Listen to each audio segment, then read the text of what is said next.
Oh my God, जर आज आम्ही या ठिकाणी गेलो नसतो ना तर खरंच इतका सुंदर व्ह्यू आम्ही मिस केला असता.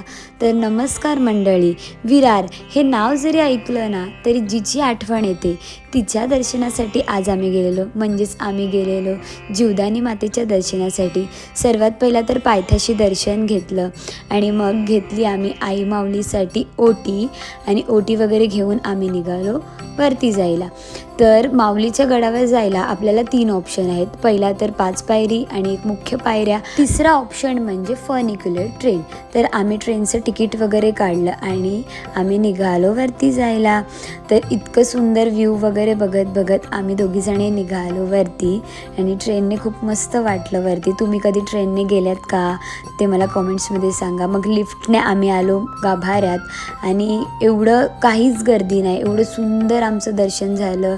भारी, खूप ब्लेस्ड. आणि नवरात्री जवळ आले म्हणून माऊलीला पेंटिंग वगैरे करायला घेतले म्हणून आज आईला काहीच शृंगार नव्हता केलेला. नंतर आम्ही प्रसाद वगैरे मिळाला तो खाऊन घेतला आणि मग आम्ही आलो वरती आम्ही सर्व देवांचे दर्शन वगैरे घेतले आणि मग प्रसाद घेतला. आणि वरती एवढं सुंदर व्ह्यू होता ना, बापरे. आणि जेव्हा कलशाचं दर्शन घ्यायला आलो तर बघतो तर बापरे, इथे जो व्ह्यू होता ना तो एकच नंबर.